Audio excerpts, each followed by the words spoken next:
សំណួរទី1នៅក្នុងរយៈនេះខ្ញុំសួរថាតើទង់ជាតិខ្មែររបស់យើងនឹងមានប៉ុន្មានពណ៌ហើយពណ៌នីមួយៗមានអត្ថន័យយ៉ាងដូចម្ដេចអូខេខ្ញុំកាលណាខ្ញុំបាទសូមក្រាបថ្វាយបង្គំព្រះធេរនុត្រៈគ្រប់អង្គលោកអង្គកាយគ្រប់ជំរាបសួរលោកស្រីបងប្អូនទាំងគ្នាជាពិសេសមិត្តអ្នកគ្រប់គ្រងកម្មវិធីនេតិឆ្លើយសំណួរយកសភៅស្វាគមន៍មកកាន់កម្មវិធីផ្សាយផ្ទាល់នេតិឆ្លើយសំណួរយកសភៅឆ្នាំទី6រាត្រីទី569នៅក្នុងកម្មវិធីផ្សាយនៅក្នុងរាត្រីនេះយើងនឹងផ្ដល់ជូនសំណួរចំនួនពីសំណួរជាមួយនឹងសិភៅពីក្បាលទៅកាន់អ្នកចូលរួមសម្រាប់លោកលោកស្រីបងប្អូនទាំងគ្នាដែលនឹងអញ្ជើញចូលរួមស្ដាប់ក្រោយការផ្សាយផ្ទាល់នេះលោកលោកស្រីបងប្អូនទាំងគ្នាអាចនឹងទទួលបានចំណេះដឹងតាមរយៈសំណួរចំណេះដឹងទៅដែលខ្ញុំនឹងផ្ដល់ជូនតាមរយៈកម្មវិធីផ្សាយផ្ទាល់ហើយលោកលោកស្រីបងប្អូនទាំងគ្នាដែលចូលរួមក្នុងកម្មវិធីផ្សាយផ្ទាល់នៅក្នុងរាត្រីនេះផ្ទាល់ចាប់ពីម៉ោង9ដល់ម៉ោង9:50នាទីយើងនឹងផ្ដល់សំណួរជូនហើយជាមួយនឹងការផ្ដល់ជូនសិភៅដែរក្រៅតែពីការផ្ដល់ជូនសំណួរចំណេះដឹងទៅនឹងសិភៅយើងក៏មានការចែកម្លែកនៅ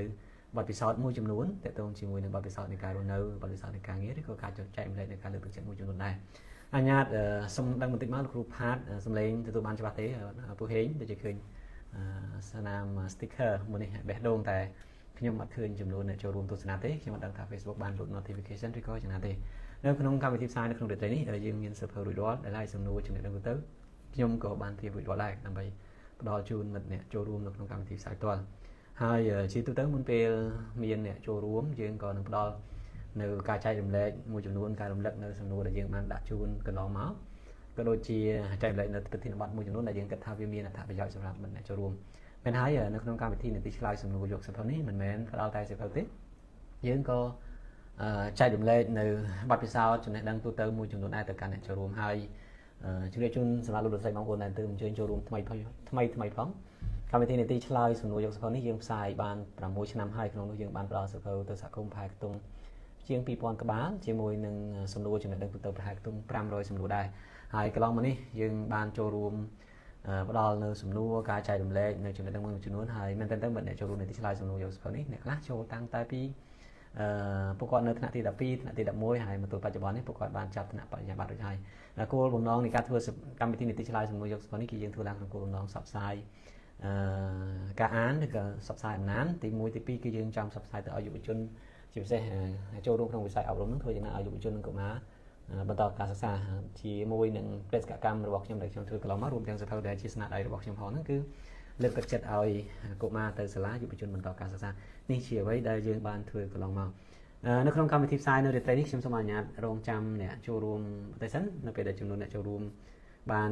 នលើសពី10នាក់ហើយយើងនឹងអាចចាប់ផ្ដើមកម្មវិធីផ្សាយតែម្ដងជំរាបសួរពូហេងជំរាបសួរលោកគ្រូនេមេងពីខាងខេត្តកោះកុងបាទជំរាបសួរម្ដងទៀតទាំងអស់គ្នាសម្រាប់ការអញ្ជើញចូលរួម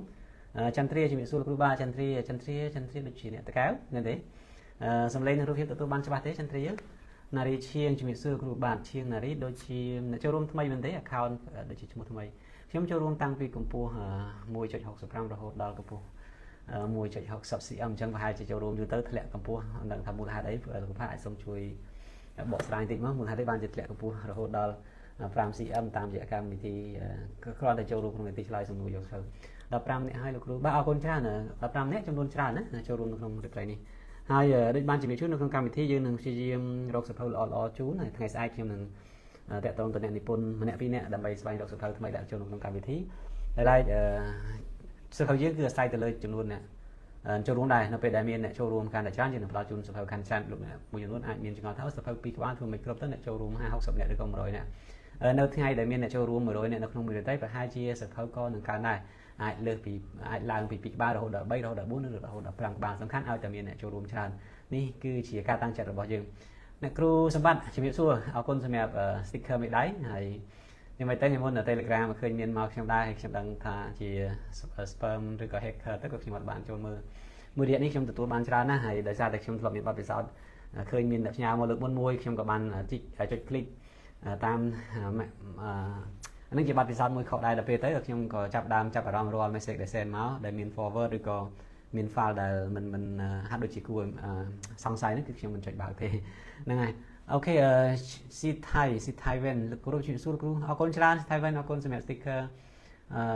សំពះហើយអ្នកគ្រូរចនាមេងជំរាបសួរអរគុណច្រើនអ្នកគ្រូរចនាមេងខ្ញុំអត់ទាន់បានតាក់ទងទៅអ្នកគ្រូទេនេះដោយសាររវល់ទៅចិត្តតែភ្លេចបានតាក់ទង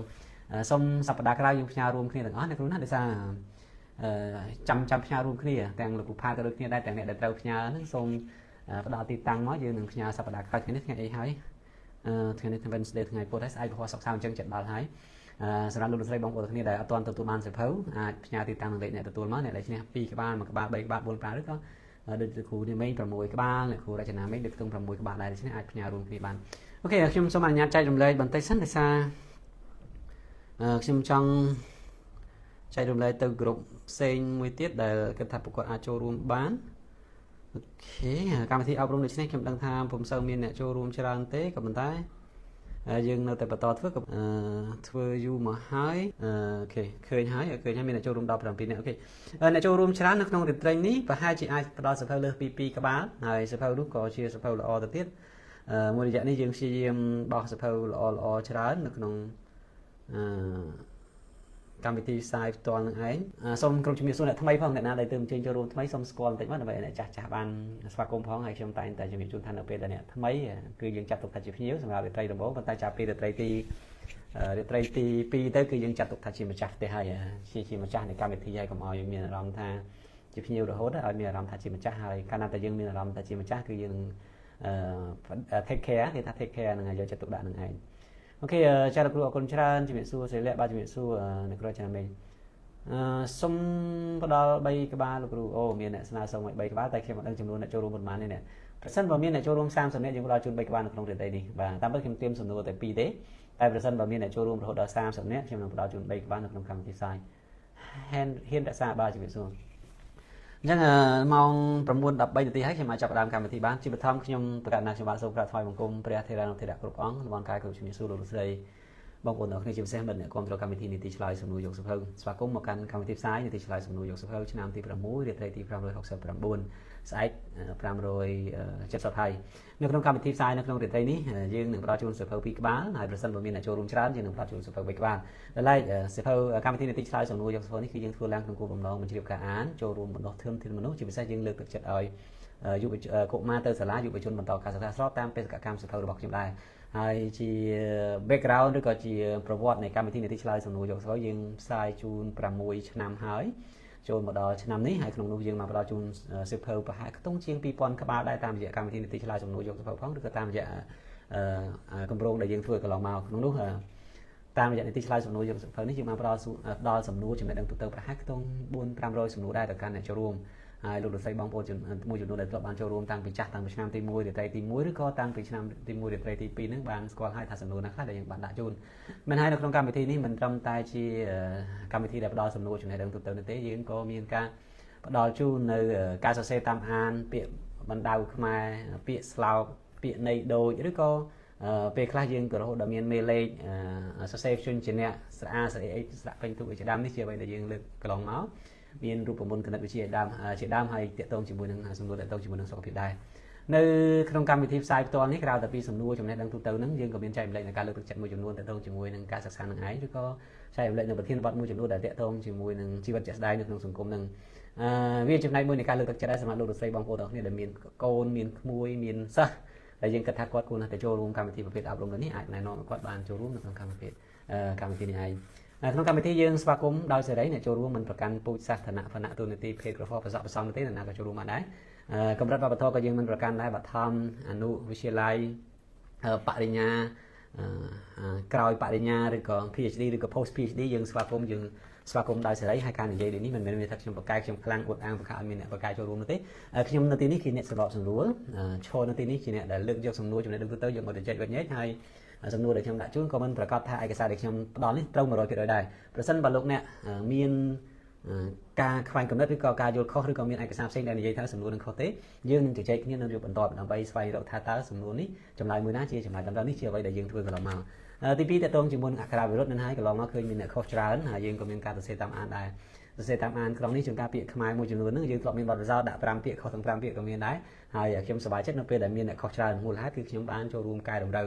ចឹងហើយបានជានៅក្នុងកម្មវិធីនេះពេលខ្លះដាក់សំណួរមួយមានអ្នកចេះ5នាក់អត់ចេះ20នាក់ខ្ញុំរត់តែសប្បាយចិត្តនៅពេលដែលមានអ្នកអត់ចេះច្រើនហើយបានជាអត់ចេះច្រើនខ្ញុំសប្បាយចិត្តត្រង់ថាអ្នក20នាក់ហ្នឹងនឹងទទួលបានចំណេះដឹងឬក៏ការកែតម្រូវពីអ្វីដែលខ្ញុំផ្ដល់សំណួរចម្លើយនោះហើយអ្នក5នាក់អ្នកចេះមានឱកាសចេះសភៅនឹងឯងនេះក៏ជាអ្វីដែលមិនចូលរួមខ្លះចិត្តទៅលើកឡើងថា មិនឲ្យសភៅទៅស្លេចឈ្មោះឲ្យសភៅទៅចាំបាច់ដាក់សំណួរមកវិញឆ្ងាយអីខ្ញុំក៏តែងតែឆ្លើយតបថាតាមពិតប្រសិនបើខ្ញុំរើសម្នាក់ក្នុងចំណោម20នាក់គាត់ទទួលបានសភៅមួយក្បាលប៉ុន្តែ19នាក់ទៀតមិនទទួលបានអ្វីសោះប៉ុន្តែប្រសិនបើខ្ញុំដាក់សំណួរមួយអ្នក20នាក់នោះមានម្នាក់អាចឆ្លើយត្រូវអ្នក19ទៀតទទួលបានចំណេះដឹងទៅហើយជួនកាលមានអ្នក18នាក់ទៀតសរសេរអក្ខរាវិរុទ្ធខុសក៏យើងបានចូលរួមកែតម្រូវដូច្នេះវាបានទាំងព្រមបាទខ្ញុំសូមអានខមមិនបន្តិចសិនអត់ទាន់បានឃើញអានខមមិនទេឃើញមានខមមិនអូខេវ៉ាន់ជំរាបសួរលោកគ្រូអរគុណច្រើន22ហើយអូខេអរគុណស្រីវឌ្ឍនាអរគុណសម្រាប់ការជួយផ្ដល់អាប់ដេតទូរលេខដោយសារតែខាងខ្ញុំអត់ឃើញចំនួនទូរលេខទេហើយរក្សាអរគុណច្រើនសម្បូរសេតូចជំរាបសួរលោកគ្រូបាទជំរាបសួរសេតូចខាងនោះយ៉ាងម៉េចទៅសប្បាយទេដូចជាអ្នកចុងកៅនៅទេចង់ផ្លេចទេអ្នកប្រតិព្រះវិហារជំរាបសួរលោកគ្រូបាទជំរាបសួរលោកគ្រូវិញ្ញារិនពីខាងខេត្តកំពតសូមផ្ដល់បេក្ខបាទអូខេអ្នកណាត្រូវក៏បានដែរកុំឲ្យតែពុះហេងគេមានការគេហៅនេះគេហៅថាម៉េចណាគេហៅថាម៉េចណាខ្ញុំមើលតិចសិនអ្នកចូលរួមប្រហែលអូខេដោយសារតែខ្ញុំសន្យាថានឹងផ្ដល់ជូនសៀវភៅទៅតាមចំនួនអ្នកចូលរួមហើយខ្ញុំមិនបានឃើញទេអ្នកចូលរួមប្រហែលគឺអូខេអ្នកចូលរួម14នាក់ព្រឹកមិញថ្ងៃនេះខ្ញុំបានបញ្ចប់សៀវភៅមួយក្បាលហើយតាមពិតខ្ញុំថានឹងចប់នៅក្នុងរយៈពេល3ថ្ងៃប៉ុន្តែដោយសារតែអត់បានបដោតក៏អត់បានចប់ហើយសៀវភៅមួយក្បាលនេះខ្ញុំអានដោយយកចិត្តទុកដាក់ជាការចែកម្លែកខ្ញុំចង់ចែកម្លែកទៅកាន់មិត្តអ្នកចូលរួមដែរសៀវភៅនេះយើងដូចជាអស់ហើយខ្ញុំដូចជាបានមកនោះគឺខ្ញុំបានចែកអស់ហើយមួយនេះយើងផ្ដល់ជូនលោកគ្រូនាងមេងនៅខាងខេត្តកោះកុងក្រោយគេសៀវភៅកំណត់ហេតុបងប្អូន3នាក់នេះខ្ញុំបានធ្លាប់បានបង្ហើបទីតាក់ទងជាមួយនឹងជំពូកប្រមាណស្លឹកដំបូងជារឿងកំសត់ហ្នឹងកំសត់ដែលផ្ដើមជាមួយនឹងការបាត់បង់ឪពុកក្នុងនាមជាជាទាហានហ្នឹងជាអ្នកការពារជាតិហ្នឹងហើយប៉ុន្តែមិនមែនឥឡូវណាពីមុនណាក្នុងសៀវភៅបានសរសេរបញ្ជាក់ថាគាត់ត្រូវបានគ្រោះជួបគ្រោះអកុសលដោយសារផ្ទុះមីនដោយសារតែមានក្រុមខ្មែរក្រហមដាក់មីនអញ្ចឹងទៅហើយគាត់ក៏បាត់បង់ជីវិតទៅអញ្ចឹងសុភមង្គលគ្រួសារមួយដែលកំពុងមានយ៉ាងពេញលេញឪពុកស្រឡាញ់កូនណាស់ទៅទាហានមកវិញអោបថើបកូនមើលថែកូនហ្នឹងក៏បានប្រែคล้ายទៅជាផ្លាស់ប្ដូរការសុភមង្គលគ្រួសារមួយផ្លាស់ប្ដូរមួយរំពេចដោយសារតែបាត់វត្តមានរបស់ឪពុកម្ដាយឯងអញ្ចឹងនេះជាផ្ដើមដំបូងប្រហែលសន្លឹកដំបូងនៃទំព័ររបស់សៀវភៅហ្នឹងហើយវាផ្ដើមដូចជាផ្ដើមសឹងតែអួតអាក់ជាមួយនឹងទឹកភ្នែកហើយដែលឡែកទំព័រប្រហែលទំព័រចុងក្រោយនោះហាក់ដូចជាសិតតែរឿងរ៉ាវអួតអាក់បន្ថែមទៀតណាក្នុងនាមខ្ញុំជាអ្នកនិពន្ធផងក្នុងនាមខ្ញុំជាមនុស្សប្រុសផងខ្ញុំអានក៏ដូចជាអួតអាក់ដែរប៉ុន្តែអ្វីដែលខ្ញុំចង់ជជែកនៅក្នុងសៀវភៅនេះខ្ញុំគ្រាន់តែលើកច្បាច់តាក់ទងជាមួយនឹងរឿងរ៉ាវមួយចំនួនដែលក្មេងៗសម័យឥឡូវបច្ចុប្បន្ននឹងបាក់ទឹកចិត្តអាចអានសៀវភៅនេះបានសៀវភៅនេះជាផ្នែកមួយនៃការប្រៀបធៀបដែរប្រភេទ storytelling ប៉ុន្តែឲ្យយើងប្រៀបធៀបអំពីស្ថានភាពជីវិតយើងដែលខ្ញុំតែលើកថាពេលនេះយ៉ាងហោចណាស់យើងមាន កង់ជិះទន្ទឹមនឹងអ្នកតួឯកនៅក្នុងសៀវភៅនេះឬក៏តួនៅក្នុងសៀវភៅនេះដូចសិលៈហ្នឹងមានសិលៈនេះផ្កាស្មៅនេះឬក៏ប្អូនគាត់សីមីហើយនឹងហួចនេះឬក៏សីមៀនហ្នឹងដូចវាលើពិបាកលើយើងរាប់សិបដងទៅទៀតហើយតួអង្គដែលខ្ញុំសង្វេគជាងគេដែលជួបសាច់រឿងច្រើនជាងគេនៅក្នុងសៀវភៅនេះគឺម្ដាយរបស់លក្ខនឹងឯងសាច់រឿងច្រើនណាស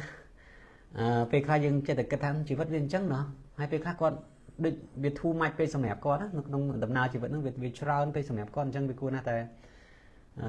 ដូចពិបាកបើសិនជាប្រៀបធៀបមួយយើងហាក់ដូចជាអត់ទាន់បានជួប10% ឬក៏20% នៅអ្វីដែលជីវិតជីវិតរបស់ម្ដាយគាត់ជួបនឹងទេខ្ញុំគ្រាន់តែប្រាប់ទូប៉ុណ្ណេះហើយលោកលោកស្រីបងប្អូនខ្ញុំមិនមែនប្រម៉ូទឬក៏លក់សៀវភៅគាត់ទេគ្រាន់តែខ្ញុំគ្រាន់តែផ្ដល់នៅ feedback នៅអ្វីដែលខ្ញុំបានអានសៀវភៅមួយក្បាលនេះឯងនេះជាការផ្ដល់ជូនសៀវភៅនេះមានម្ចាស់រួចហើយខ្ញុំនឹង feedback ទៅគាត់មតិទៅគាត់នៅថ្ងៃស្អែកចាំមើលគាត់បានខ្ញុំនឹងសួរនាំបន្ថែមបើគាត់មានលក់នៅក្នុង stock ខ្ញុំអាចនឹងទិញ2ក្បាលបន្ថែមដាក់នៅក្នុងកម្មវិធីអានឹងបើគាត់នៅមាននៅក្នុង stock តែបើគាត់អត់ទេខ្ញុំអត់ហ៊ានសន្យាទេអូខេសៀវភៅនឹងល្អសម្រាប់អ្នកដែលចង់អានហ្នឹងហើយល្អដល់សម្រាប់អ្នកដែលចង់អានហើយលោកគ្រូនេះមែនគាត់ថាគាត់ចង់បានអញ្ចឹងម្យ៉ាងគាត់ឈ្នះក៏យើងផ្ដល់សៀវភៅនឹងជូនគាត់ដែរសម្រាប់ឲ្យសិស្សអាននៅខាងសាលានៅខាងកោះកុងអូខេបាក់ទឹកចិត្តនឹកដល់តសុកថ្នាំព្យាបាលដ៏មានប្រសិទ្ធភាពអូខេគូផាត fan តសុកហើយតាមមើលខាងព្រះវិហារលោកគ្រូខ្ញុំសានអានសេះអូខេអ្នកព្រះវិហារចង់សានអានសេះចាំបានការវិព្រឹត្តិការណ៍នោះក៏ធ្លាប់បានតាក់ទងសួរនាំខ្លះដែរតាក់ទងជាមួយស្ថានភាពជាក់ស្ដែងនៅក្នុងតំបន់នោះឯងអរគុណអ្នកគ្រូ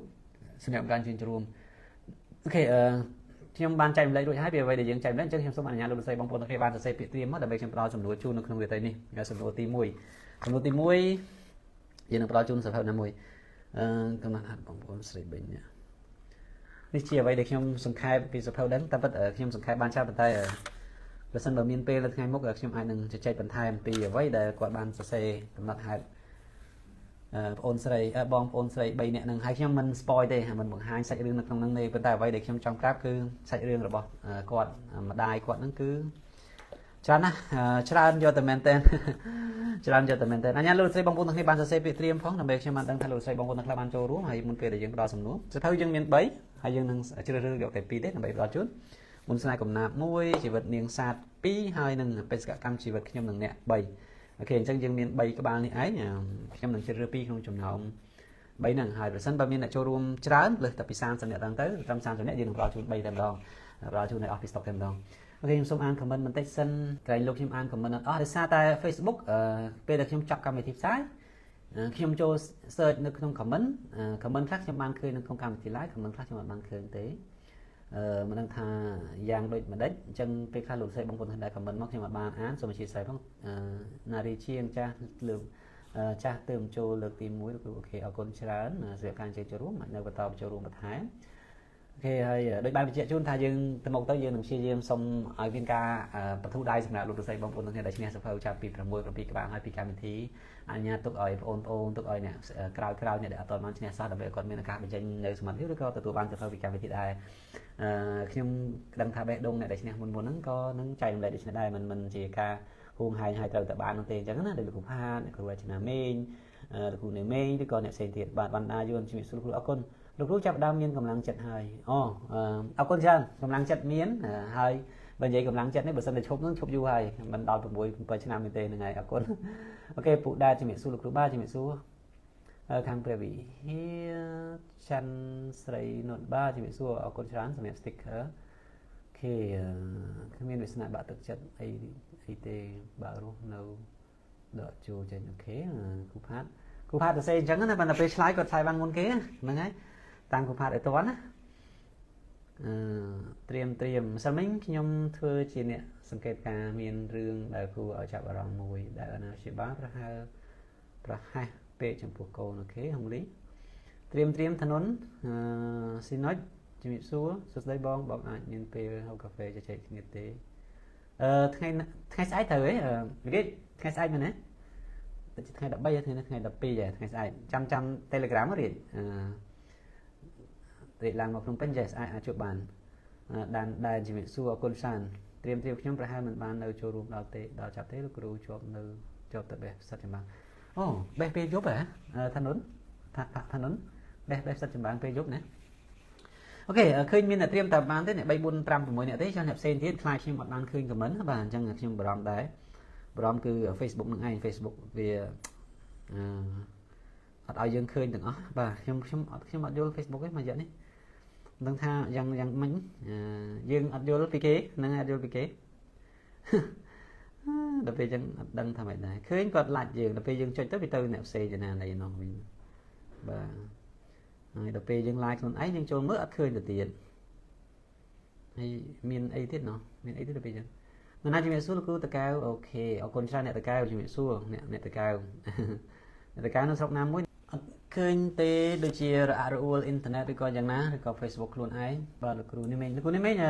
ចដែរអ៊ីនធឺណិតដូចជាមានបញ្ហាបាញ់មិញឃើញលោតដាច់ត្រៀមរួចហើយលោកគ្រូបណ្ដាអូខេត្រៀមហើយខ្ញុំសូមចាំមួយផ្លែទៀត21នាក់សម្រាប់អ្នកចូលរួមអូខេអញ្ចឹងរាត្រីនេះយើងនឹងផ្ដល់ជូនសៀវភៅមួយក្បាលមុនគេមុនស្នេហ៍កំណាព្យហើយខ្ញុំដាក់សំណួរងាយៗទេឲ្យលោកលោកស្រីបងប្អូនទាំងគ្នាចូលរួមឆ្លើយសំណួរងាយៗនៅក្នុងរាត្រីនេះសំណួរដែលលោកអ្នកបងប្អូននឹងចូលរួមឆ្លើយនៅក្នុងរាត្រីនេះខ្ញុំចង់បានចម្លើយសមរម្យចម្លើយត្រឹមត្រូវហើយមិនកាត់ពេកទេអាចទទួលយកបានអាចទទួលយកបានណាបាទជំរាបសួរលោកគ្រូពីអ្នកខាងកំពង់សោមចំនួនស្ត្រីជំរាបសួរអ្នកកំពង់សោមអរគុណដូចជាថ្មីសម្រាប់យើងដែរអ្នកកំពង់សោមដែលមកដល់បង្ហាញអត្តសញ្ញាណឲ្យបង្ហាញទីតាំងតែម្ដងខ្ញុំសប្បាយចិត្តអរគុណច្រើនសម្រាប់ការចូលរួមអូខេសំណួរទី1នៅក្នុងរយៈនេះខ្ញុំសួរថាតើទង់ជាតិខ្មែររបស់យើងនឹងមានប៉ុន្មានពណ៌ហើយពណ៌នីមួយៗមានអត្ថន័យយ៉ាងដូចម្ដេចអូខេខ្ញុំរងចាំចម្លើយយើងផ្ដល់ពេលជូន5នាទីសម្រាប់លោកលោកស្រីបងប្អូនទាំងចូលរួមឆ្លើយហើយសម្រាប់លោកលោកស្រីបងប្អូនទាំងអ្នកដែលចូលរួមឆ្លើយសូមមេត្តាជួយសរសេរដោយដៃខ្លួនឯងនេះជាអ្វីដែលយើងចង់បានកន្លងមកយើងចង់ឲ្យកើតពីសមត្ថផលពីដៃខ្លួនឯងកុំទៅ copy ពីអ៊ីនធឺណិតហើយយកមកដាក់ទាំងស្រុងការដែល copy ពីអ៊ីនធឺណិតយកមកដាក់ទាំងស្រុងយើងអាចចាប់បានត្រង់នេះនៅពេលដែលចម្លើយពីដូចគ្នាសុទ្ធសូម្បីតែខណ្ឌសូម្បីតែដក clear សូម្បីតែ space ហ្នឹង spacing ហ្នឹង នោះយើងគិតថាវាជាចម្លើយដែល copy ពីអ៊ីនធឺណិតមកឲ្យរត់ដូចគ្នាពេកអូខេខ្ញុំមានចម្លើយដូចហើយនៅក្នុងដៃហើយខ្ញុំរងចាំចម្លើយពីលោកលោកស្រីបងប្អូនអរគ្នាដែរអញ្ញាតរងចាំ5នាទីទុកឱកាសឲ្យចូលរួមឆ្លើយលោកលោកស្រីបងប្អូនទាំងគ្នាផ្សេងទៀតអាចចូលរួមឆ្លើយបានបើទោះបីជាយឺតជាងគេក៏ដោយយូរជាងគេក៏ដោយខ្ញុំលើកទឹកចិត្តឲ្យឆ្លើយក៏ព្រោះតែការចូលរួមឆ្លើយនេះតាមរយៈបទពិសោធន៍កន្លងមកអ្នកដែលចូលរួមឆ្លើយទោះបីខុសក្តីត្រូវក្តីណាឬក៏អ្នកដែលខុសហ្នឹងគឺមានឱកាសចាំបានយូរកាលណាតែយើងធ្លាប់ធ្វើឲ្យខុសមានអារម្មណ៍ថាយើងចាំបានយូរធ្លាប់ឮធ្លាប់ឃើញប៉ុន្តែយើងអាចបានសរសេរអញ្ចឹងហើយបានខ្ញុំលើកទឹកចិត្តឲ្យមានការសរសេរឲ្យបានច្រើននៅក្នុងសៀវភៅអតីតកាលដែលរៀនរបស់ខ្ញុំនេះក្រៅតែពីលើកទឹកចិត្តឲ្យអានហើយខ្ញុំលើកទឹកចិត្តសរសេរទៀតខ្ញុំចេះតែគិតថាលោកលោកស្រីបងប្អូនមួយចំនួនដែលមិនទាន់បានបញ្ចប់ថ្នាក់បញ្ញាបត្រមិនទាន់បានបញ្ចប់ថ្នាក់ក្រោយបញ្ញាបត្រដែលគេច្រើនហៅថា Master ហ្នឹងអនុបណ្ឌិតហ្នឹងឬក៏មិនទាន់បញ្ចប់ PhD ដើម្បីបានសរសេរសារណាបញ្ចប់សៀវភៅមួយក្បាលហ្នឹងខ្ញុំគិតថាយ៉ាងហោចណាស់ក៏សរសេរចងក្រងសៀវភៅខ្លួនឯងមួយក្បាលទៅប្រសិនបើយើងមិនមានជំនាញឬក៏សរសេរអំពីអ្វីផ្សេងហើយបើលោកលោកស្រីបងប្អូនគ្នាមិនចង់ឲ្យអ្នកដទៃអានទេសរសេរទុកឲ្យកូនចៅអានទុកឲ្យកូនចៅទួតយើងដែលខ្ញុំធ្លាប់លើកឡើងសំណួរតទៅមួយញាតិកាទាំង7សន្តានញាតិកាទាំង7សន្តានមានដំណាខ្លះមានប្រមាណថ្នាក់អូខេញាតិកាទាំង7សន្តានមាន3ថ្នាក់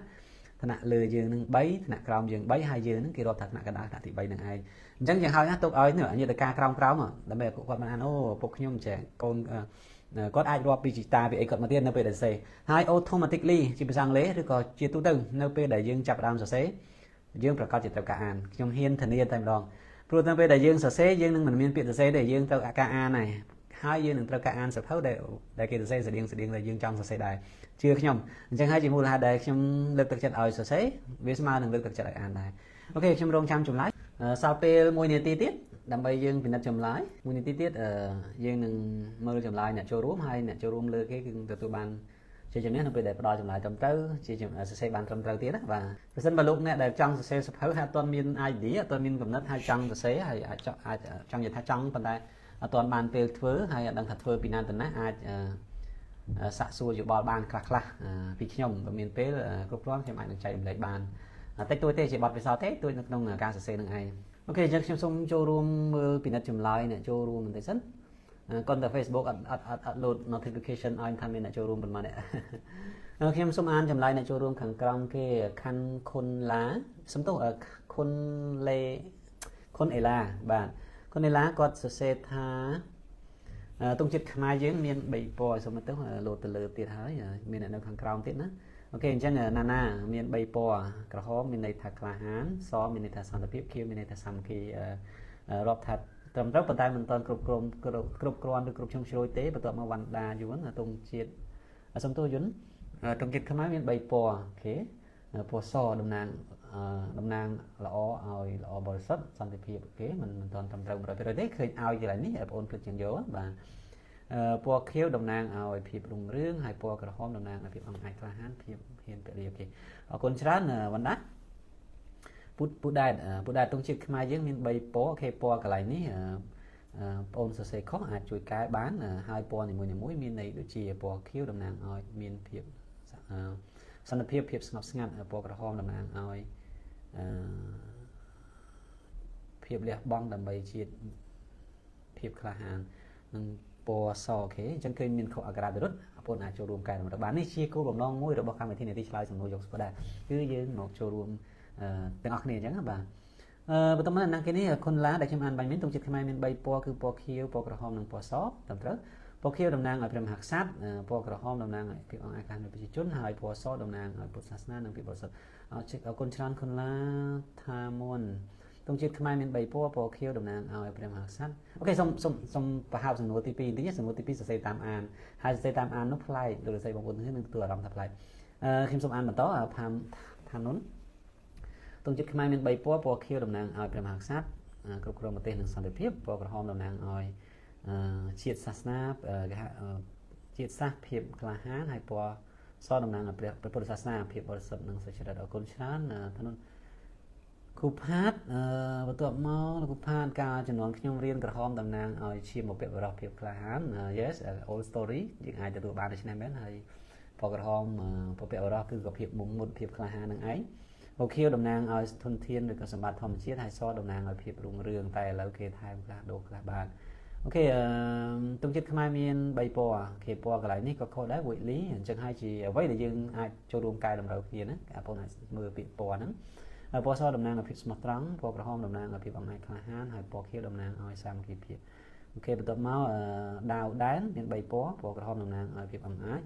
po kia đồng nang ai sam kia phim hay po so đồng nang ai phim bò để sọt ở côn sơn ok là cô nêm mấy nhờ po ở trong chiếc máy miền bay po so đồng nang ở sasna san thể viết pro cả hôm đồng nang ở xin tốt là đồng nang ở từ đấy po kia đồng nang ở trong hàng sạt ok trong này điền lấy chan sinh nút miền bay po kia đồng nang ở sam kỳ viết po cả hôm đồng nang ở smart ở đây ẩm ái hay po so đồng nang nên mình tự dụng này để thuộc khai ok sầm bô xây tôi mình đăng một cái túi sạp trong đời sẽ và đạp xong đây nó cứ gọi lưu tế nó cứ như vậy chẳng copy hai cái tạch tạch ok mình là chẳng copy cái ok tung chiếc khai mình bay po cứ cái hòm kêu đằng xó chăn trip po sự cái hòm đồng nang ở phía khai han đằng chiếc khai hai có đồng nang ở sẽ đây sẽ làm chiết po kêu đồng nang ở trong hạt sạn đằng sang cái phía chiết hai po xó đồng nang ở sát na chỉ sẽ po sát na đằng phía bờ sọt ok tung chiếc khai miền sam sập po cũng hátจะรันไปแล้วกูโอเคยังขยมส่งพินคอมเมนต์ระบบโอนชันทรีน้องชันทรีรู้ใส่บางคนในไอพินัดบ้านประสันบารู้ใส่บางคนเรามันเคยอยากกระไรวิรุธเอเรเต้จำลายระบบโอนที่จำลายได้ยังสมัยทันทีจำลายจนต้นขนมเด็ดไปนี่นูจันสุพอลจะมีสู้เอาคนชันจะมีสู้โอนนูจันสุพอลให้นั่งไรกิมลังเอาคนสำคัญจะรวมมาจากtừ đâyสระไอมีบ้องvàไรกำลังทีนี้เดี๋ยวเคยโปรสอาร์ประจำการทีนตีชลายสมุนจงสาวสาขาพนมเป้งไม่พีเมย์ตอนเคยโจรวมได้เคยได้โปรสอาร์ลูกรูน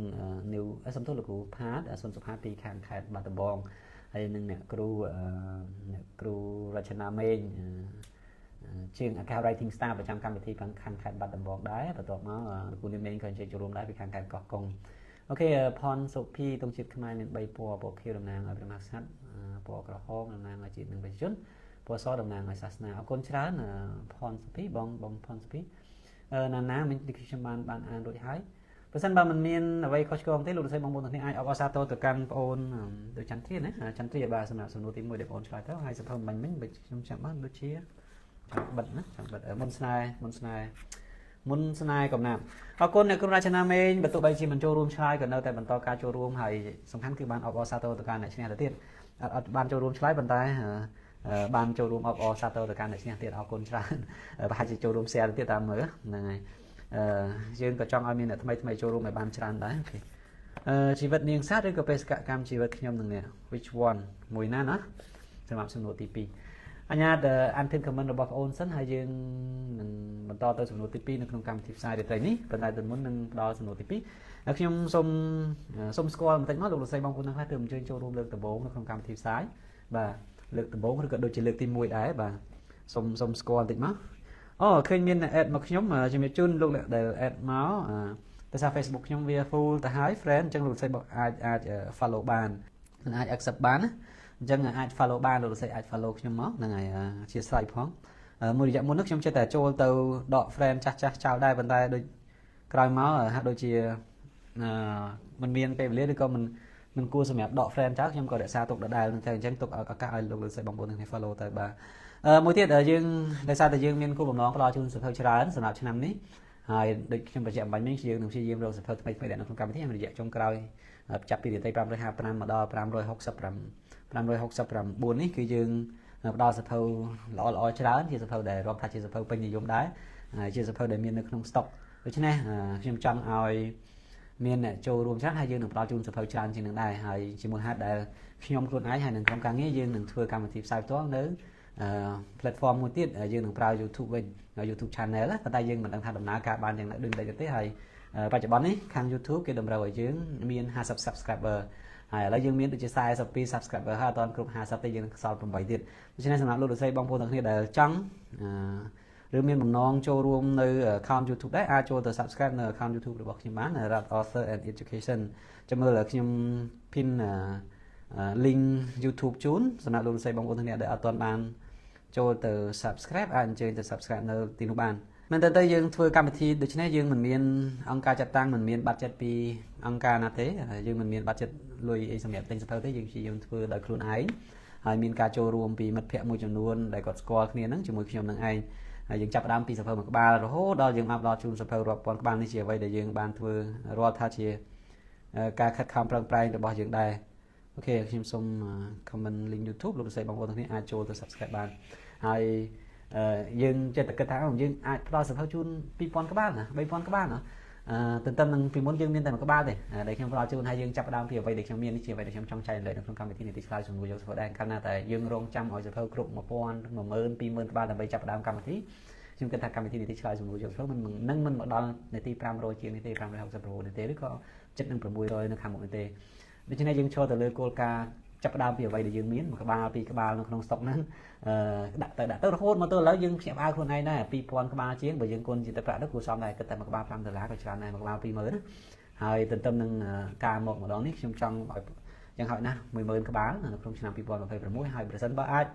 យើងអាចនឹងរហូតដល់100,000ក្បាលនៅក្នុងឆ្នាំបន្តទៀតតាមរយៈ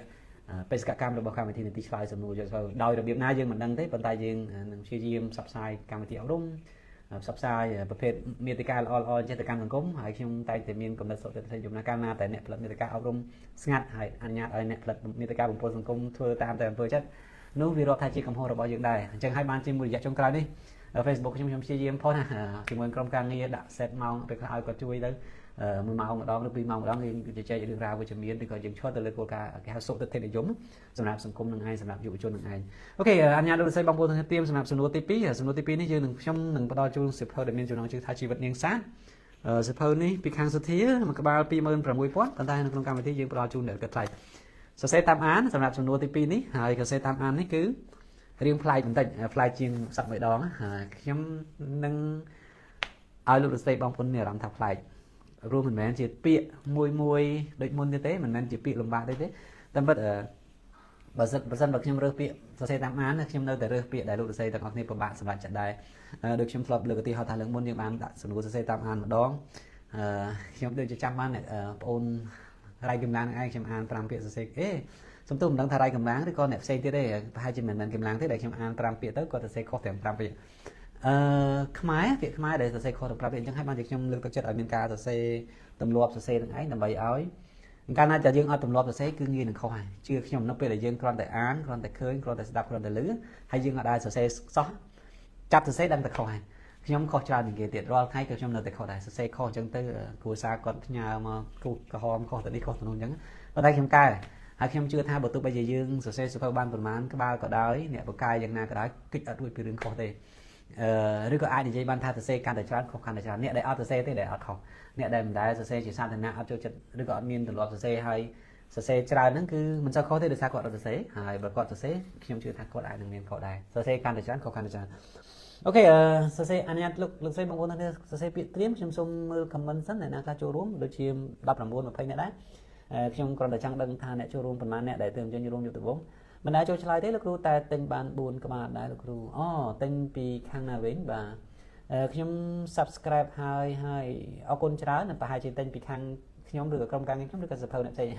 អត់បានតែខ្ញុំ subscribe ហើយអរគុណច្រើនពុកដែរអូខេមូនីនៀតកូនពៅខ្ញុំពី3ដងហើយលោកគ្រូតែឆ្លើយអត់ដែលទាន់គេទេអត់ដែលប៉ុន្តែមានអារម្មណ៍ថាបានទទួលអ្វីខ្លះពីកម្មវិធីទេដោយសារកន្លងមកនេះ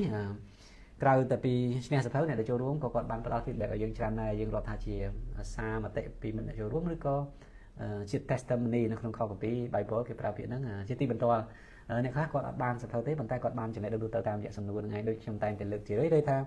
ពេលខ្លះនៅពេលដែលយើងចូលរួមស្ដាប់ចូលរួមឆ្លើយយើងក៏ចេះជួនកាលមួយសំណួរពីរសំណួរដែលយើងចេះពីនីតិឆ្លើយសំណួរយកសភៅហ្នឹងហាក់ដូចជាជួយផ្លាស់ប្ដូរអីមួយយើងមកទៀតថាទៅប្រឡងក្របខ័ណ្ឌមានសំណួរចំណេះដឹងទៅ5សំណួរចេះបានតែ3សំណួរទេដែលចេះពីខ្លួនឯងស្រាប់តែ2សំណួរទៀតដែលអាចកំណត់ថាយើងត្រូវបានចូលក្របខ័ណ្ឌឬក៏អត់បើ2ហ្នឹងទៅគឺមានឱកាសស្រាប់តែសំណួរនោះវាធ្លាប់ទាក់ទងជាមួយនីតិឆ្លើយសំណួរយកទៅហើយលោកអ្នកធ្លាប់ឆ្លើយឲ្យខុសអញ្ចឹងអាការឆ្លើយខុសរបស់លោកអ្នកហ្នឹងធ្វើឲ្យលោកអ្នកចាំហើយគិតថាអូសំណួរនេះខ្ញុំធ្លាប់ចូលរួមតានៅក្នុងកម្មវិធីផ្សាយនេះនីតិឆ្លើយសំណួរយកទៅនេះរបស់គ្រូរ៉ាត់អញ្ចឹងណារ៉ាត់ Author Education គាត់ថាអញ្ចឹងទៅក៏វាជាការដែលយើង អាចឆ្លើយទៅដែលយើងមានទំនុកចិត្តណាជាខ្ញុំនៅពេលដែលយើងចេះយើងអត់សុភ័យទេនេះជាគេហៅតថភាពពិតណាជារឿង logic នៅពេលដែលយើងចេះយើងអត់សុភ័យទេខ្លាចតែយើងអត់ចេះបានយើងភ័យច្រើនហើយកាន់តែភ័យច្រើនកាន់តែភ្លេចកាន់តែភ័យច្រើនកាន់តែចំណេះដឹងកាន់តែធ្លាក់នៅក្នុងកម្មវិធីនេះយើងផ្ដល់សំណួរច្រើនណា4-500សំណួរហ្នឹងវាដូចចង់សោះដែរហើយយើងសួរអំពី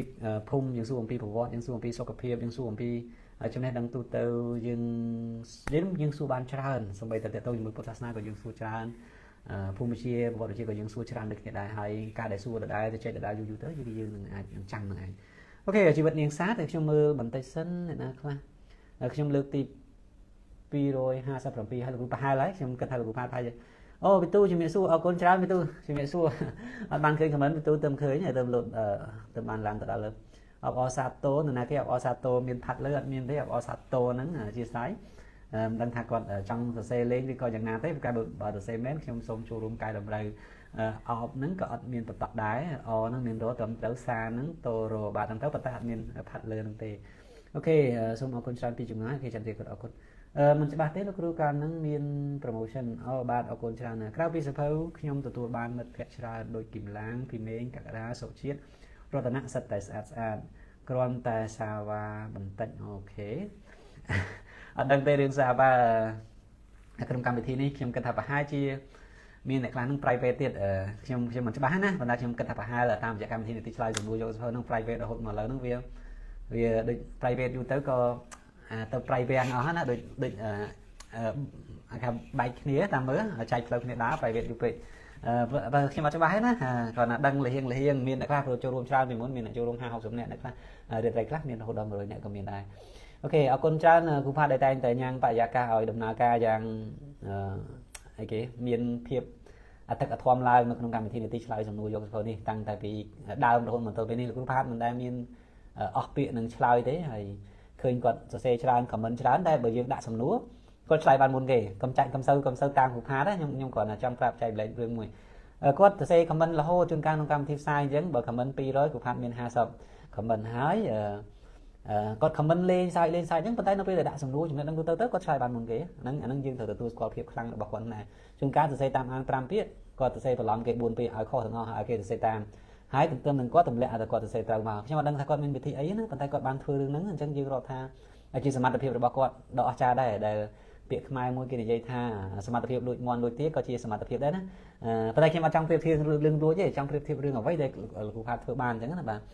ពូហេនឹងគីមឡាងអូខេខ្ញុំអត់ច្បាស់ទេពូផាតរឿងហ្នឹងស្រីមិចលោកគ្រូជំរាបសួរលោកគ្រូអរគុណច្រើន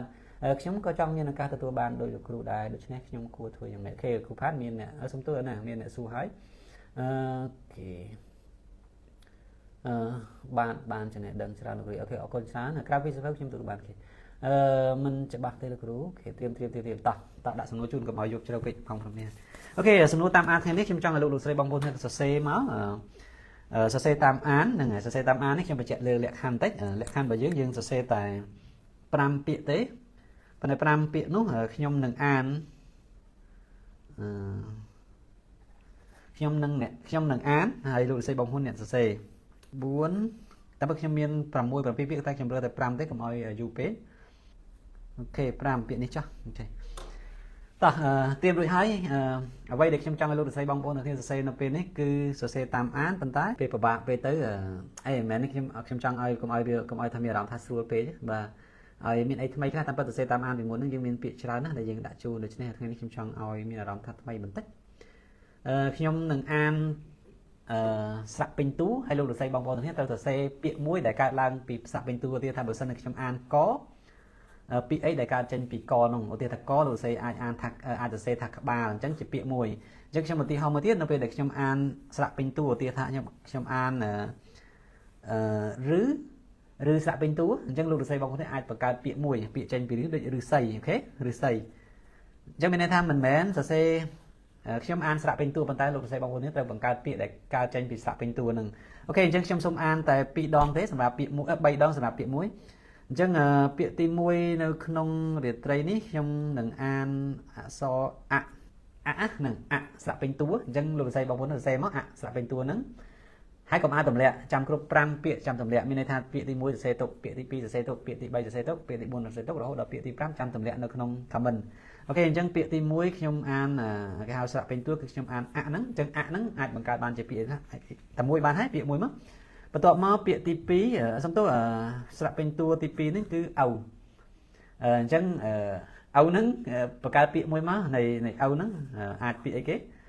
ខ្ញុំមិនបញ្ជាក់ detail ទេកុំឲ្យមានការភ័ន្តច្រឡំច្រើនប៉ុន្តែអាចសរសេរមកបាទអញ្ចឹងស្រៈពេញតួមួយគឺអទី2គឺអ៊ៅហើយទី3គឺរឹបាទរឹមិនមែនរឺណារឹអូខេរឹគេពាក្យទី3ពាក្យរឹអូខេតាមពិតបងប្អូនខ្មែរមួយចំនួនដែលខ្ញុំបានសរសេរដែលខ្ញុំបានផុសមុនហ្នឹងពេលខ្លះស្រួលដែលយើងរៀនពីក្មេងហ្នឹងយើងភ្លេចឲ្យសំបីតែកខហ្នឹងអ្នកខ្លះអានអត់ត្រូវទេណាពីកដល់អហ្នឹងឬក៏ស្រៈពេញតួហ្នឹងឬក៏ស្រៈវិស័យហ្នឹងក៏អត់ច្បាស់ដែរឥឡូវនេះយើងនិយាយរំលឹកបន្តិចទាក់ទងជាមួយនឹងស្រៈពេញតួនឹងឯងទាំង15តួអូខេទី3បាញ់មិញខ្ញុំឲ្យលោកស្រីបង្កើតពាក្យពីស្រៈពេញតួឬហ្នឹងបន្ទាប់មកទី4អែអូខេអែស្រៈពេញតួបាទអែស្រៈពេញតួលោកស្រីបងប្អូនបង្កើតពាក្យមួយមកពីអែហ្នឹងអែណាក៏បានអែណោះក៏បានអែនាយក៏បានឬក៏យ៉ាងម៉េចក៏បានឲ្យតែផ្ដើមចេញដោយស្រៈពេញតួស្រៈអែនឹងឯងហើយពាក្យទី5ខ្ជុញស្រៈពេញតួហ្នឹងលឺធ្លាប់លឺស្រៈពេញតួហ្នឹងបង្កើតបានជាពាក្យមួយមកពាក្យអីដែលមានអក្សរលឺនៅក្នុងពាក្យហ្នឹងអូខេអញ្ចឹងខ្ញុំបញ្ជាក់រួចហើយខ្ញុំដឹងថាសំណួរនេះមិនស្រួលពេកទេក៏ប៉ុន្តែយើងក៏មិនព្យាយាមដាក់សំណួរណាដែលស្រួលពេកដែរខ្ញុំចង់ឲ្យលោកស្រីបងប្អូនទាំងគ្នាបានភ្លក់នៅអ្វីដែលរឿងរ៉ាវថ្មីហើយកន្លែងនេះអ្វីដែលខ្ញុំសប្បាយចិត្តគឺបានផ្ដល់ចំណេះដឹងថ្មីជាការបញ្ញត្តិអារម្មណ៍ដែរដោយសារតែដូចខ្ញុំធ្លាប់ផ្សាយនៅក្នុងកម្មវិធីខ្ញុំប្រាប់ជារឿយៗថានៅពេលដែលមានខ្ញុំដាក់សំណួរចូលទៅមួយសំណួរមានអ្នកអត់ចេះ30-40នាក់ហើយមានអ្នកចេះតែ5-6នាក់ខ្ញុំសប្បាយចិត្តហើយអ្នកខ្លះចេះតែឆ្ងល់ថាមិនបើខ្ញុំសប្បាយចិត្តក្នុងនាមជាអ្នកដឹកនាំកម្មវិធីនេះឆ្លើយសំណួរយកទៅដាក់សំណួរទៅគេអត់ចេះសប្បាយចិត្តមិនបានត្រូវអញ្ចឹងខ្ញុំសប្បាយចិត្តត្រង់នៅពេលដែលថាខ្ញុំដាក់សំណួរទៅអ្នកដែលអត់ចេះទាំង30នាក់ហ្នឹងគឺមានឱកាសបានចេះមានន័យថាគាត់ចេះអ្វីដែលថ្មីចេះពីចំនួនសំណួរចំណេះដឹងទូទៅដែលយើងផ្ដល់ជូនឲ្យនឹងឯងដោយឡែកអ្នក5នាក់ទៀតមានឱកាសទទួលបានសភៅមួយក្បាលឬក៏ពីរក្បាលតាមចំណេះជំនាញនេះខ្លួនទៅអញ្ចឹងហើយបានជានៅពេលដែលមានអ្នកចូលរួមអត់ចេះច្រើនក៏សប្បាយចិត្តដែរហើយមិនមែនសប្បាយចិត្តប្រឈឺថាអត់មានអ្នកចេះសប្បាយទេមិនមែនអញ្ចឹងទេកុំឲ្យមានការភ័ន្តច្រឡំគឺមានអារម្មណ៍ថាយើងបានផ្ដល់អ្វីមួយចំនួនឬក៏ជាចំណេះដឹងថ្មីទៅកាន់អ្នកចូលរួមនឹងឯងអូខេអ្នកគ្រូបញ្ញារិនប្អូនមនីកូនពៅថ្ងៃគេទៀតពូដែតមនុស្សមិនខុសទេឪឪពុកអូខេឬរឹកអូខេឯណាឬលឿនយ៉ាងលឺអូខេ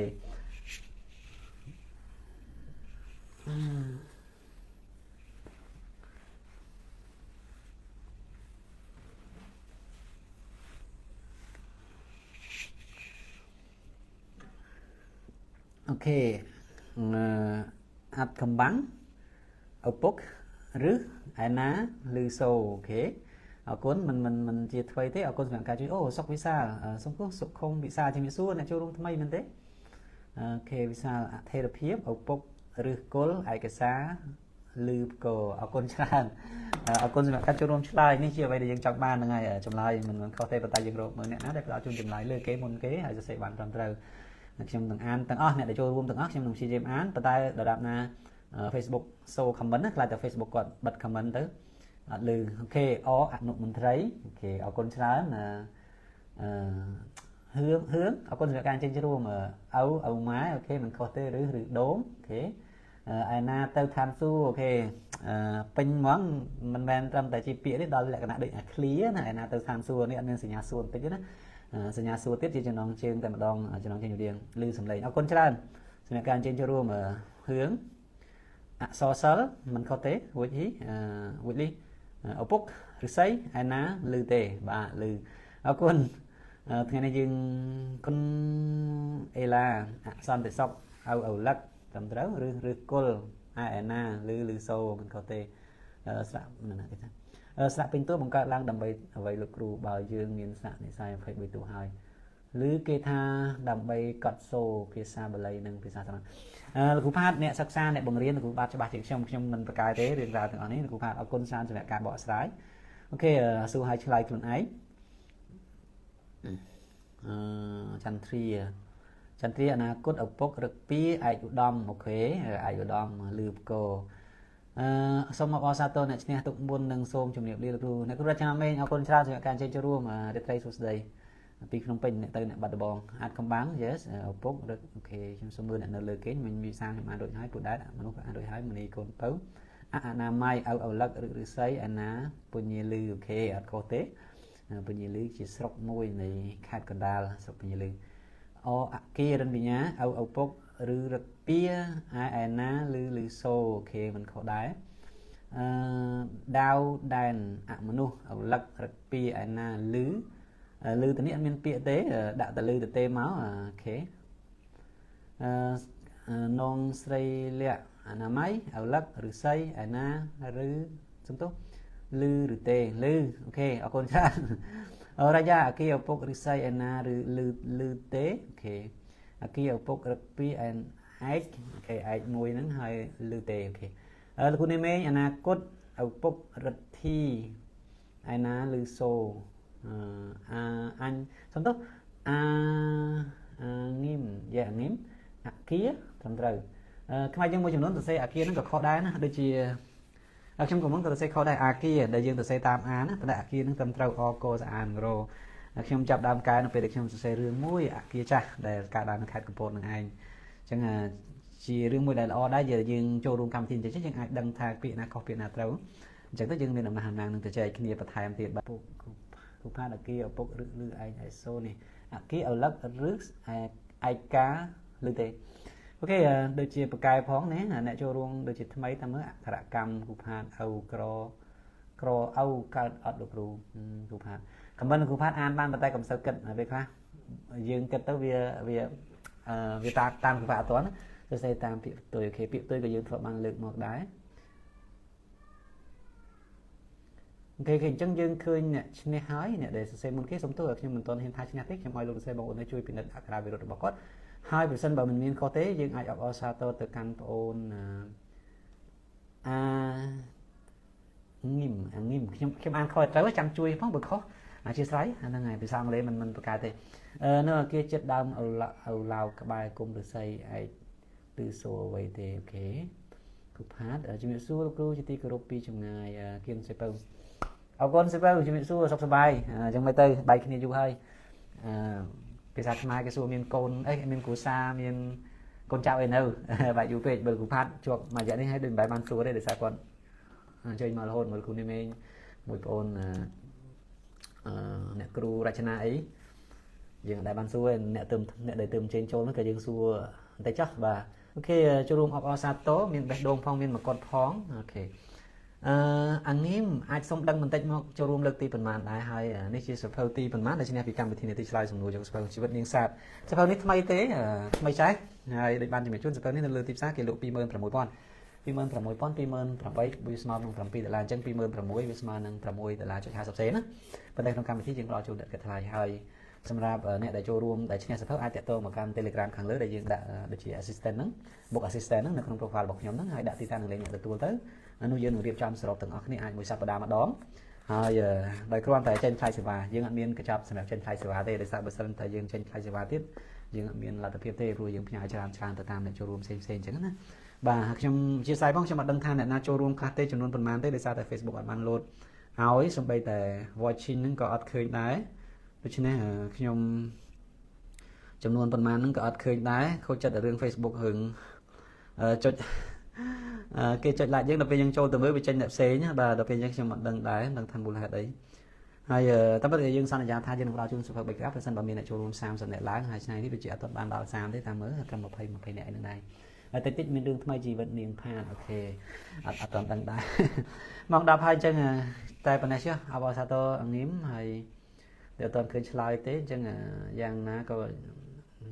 ចាំមើលចម្លើយនៅក្នុង comment ទៅខ្ញុំក៏សូមបញ្ចប់កម្មវិធីផ្សាយនៅក្នុងរាត្រីនេះតែប៉ុណ្ណេះចុះអញ្ចឹងគ្រប់ជំរាបអរគុណជំរាបលា đang ngay được cùng mình muốn khi mà chạy đến sập hậu đây khi mà chạy tới khuราชนาเมนได้ถ่ายจงสัปดาห์นี้สาวตินี้ยืนเรียนจอมชายจุนสระไฮสภาพนี้จับให้เข้มอันจับให้ลูกครูเข้มบนเข้มอันสุดท้ายพักได้เข้มเลือกแต่ตรงจิมวยนังใส่เรื่องได้ตัวใส่สมทบได้มาจากสนาใดใส่เมียใส่แหลกกันเลือกลายนั่นคือเข้มอันไปเจ็บมวยในถ่ายใส่เรื่องเวกับซาเต้ตั้งติดดาวถึงพอถึงบงมากระดาใส่ไอ้มาได้ใส่เรื่องเลยไปมาครับเราไปจงกราวแต่ตรงจิมวยนังชีวิตนั่นคือที่จุดจอดนะที่จุดจอดตัวนั้นแต่ไม่เชียร์ไว้เด็กเข้มสุดท้ายบานพิสภาพนั้น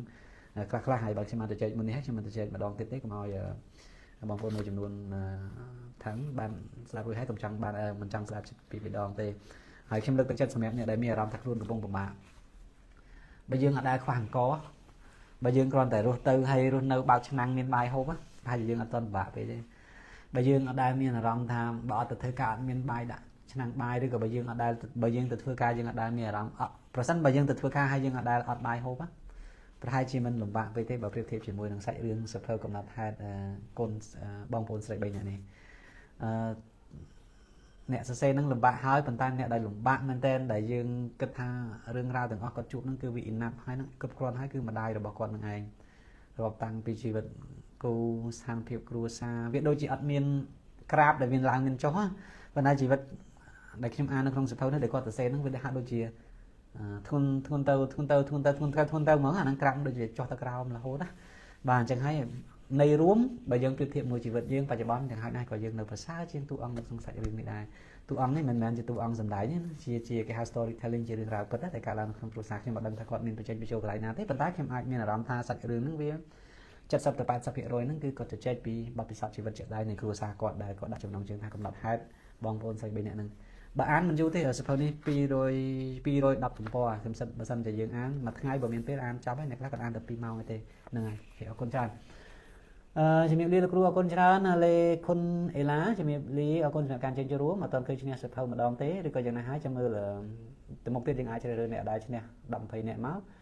กลมขึ้นนี้จับชนะจะเดินเนี่ยได้ชนะนั้นเอามวยปีแต่ใบเลือกจัดมาทายบ้างแต่ติดมีเรื่องทำไมเนี่ยจะเป็นสัตว์จะเท่าชนะตกครูสันบาทให้ใช้ชั่วโมงเตะตรงเติมจัสนาได้นี่ปัจจัยประสันแบบกดเมียนสุดเท่านี่ปัจจัยยังหนึ่งเต็งโจดของการทีมวยปีกบาลปัจจัยบาลคนนายบองบาลเอาคนเฮือนเอาคนเดือดใจสุดใจได้บาลจูเตนักเรียนเอาคนชราส่งกรุ๊ปเอาคนหนึ่งจะมีเรียนครูบ้านเอาคนจะมีเรียนเดือดใจสุดใจทั้งนั้น